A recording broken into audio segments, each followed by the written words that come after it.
Well, thank you, Jarrell. You know, it was a very kind of it was very interesting because here's a funny story. The Friday before, you know, my last newscast, my friend Josh Haley, who's one of our producers, called me up, and Josh is from up there in Reedsville. Played ball up there in high school and what have you. But Josh has been in our sports department for a while. He called me up and says, Tom, I really want you. I have to cover the Duke UNC Asheville game, and I really want you to come with me just one last time so we can, you know, cover a game together. And I said, I don't know, Josh. That's going to be a really bad game. You know, Carolina beat those guys by 68 points. And this is going to be a bad game, and I got a lot of emails I got to answer and blah, blah, blah. He said, well, think about it. So, you know, I thought about it a little, and then on Monday he says, Tom, you're going to go to the game with me? I said, Josh, I don't know. It's you know, I got my hamstring hurts, and I don't know if I can go. He said, and he says, well, it would really give us good time to bond. I said, well, we're going to Fayetteville tomorrow to present our high school Fabulous 15 trophy. Isn't that enough bonding?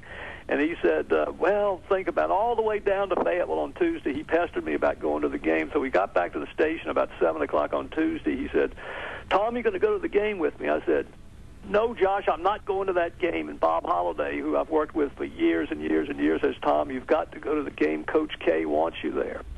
So I went to the game, and at halftime they honored me. They called me out to midcourt and gave me a basketball signed by Coach K that said, Tom, you're the best. You know, thanks for being such a special friend, Mike Krzyzewski. And that's something I'll always treasure. And he talked about me in the press conference you know, after the game, and, you know, thanked me for all I'd done. And, you know, that really meant so much to me because I did Mike's show his first 4 years, and I always had a lot of respect for him.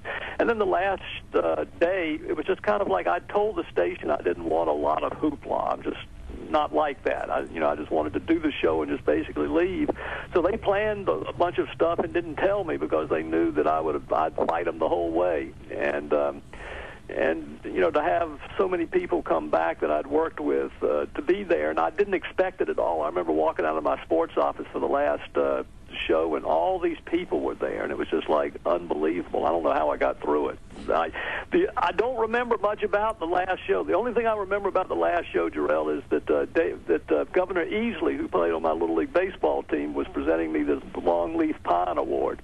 And coming out of that, David Crabtree said, he said, Tom, the governor also wants you to know that he knows that you never voted for him. And I said, well, how does he know that? I couldn't believe David had said that.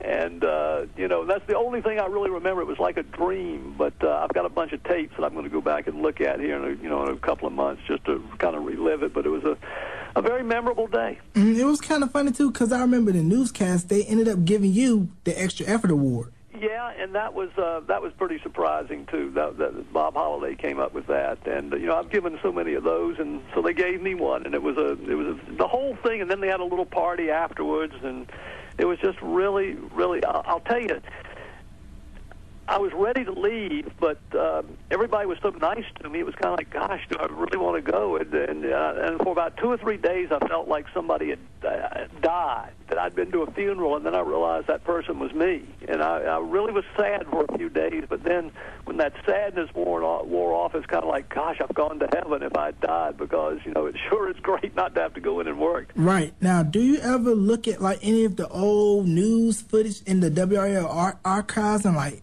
oh, what was I thinking when I put that on? I tell this story, Jarrell, that when I take a shower now, I take a shower with the shirt on because I can't stand to look at myself when I get out of the shower because I've gotten so old. But it's really funny. I was looking at old video. I said, God, I looked pretty good way back then. What happened? And it's amazing, Jarrell, when you see what, and this is why you need to enjoy your youth, because you're not going to have it forever. And you get older, you see the changes in yourself, and like, I don't feel like I'm 60 years old, but God, I look in the mirror and it's like, what happened?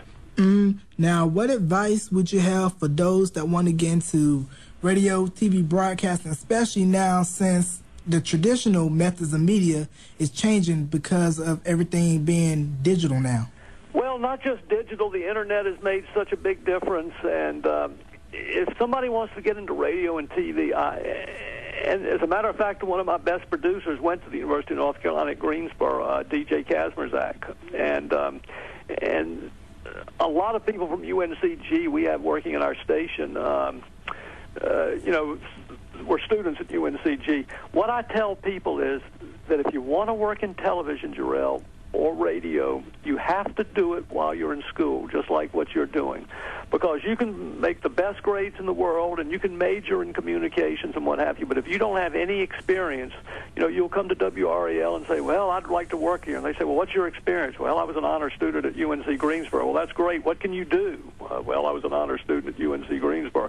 You need to start working while you're in college to get experience, so when you graduate, you're prepared to go out and get a job, because it's tough competition to get a job in news and sports these days. It's really, really tough. And I'll tell you what, a lot of people at our station got their start working with me on Football Friday.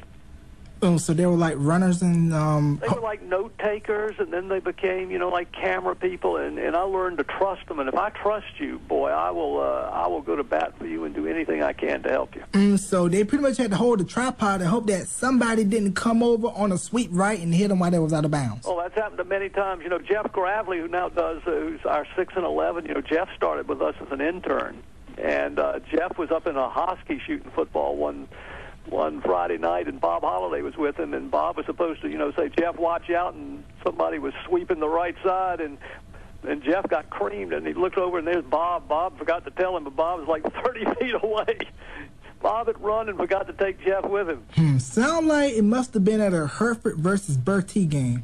I cannot remember. It was somebody from our viewing area, like Clayton, playing up there against somebody. Mm-hmm. I can't quite remember, what it was, but it was back in the 80s. It was, and the first thing Bob said to Jeff was, Jeff, is the camera okay? Mm-hmm. Not, Jeff, are you okay? Jeff, is the camera okay?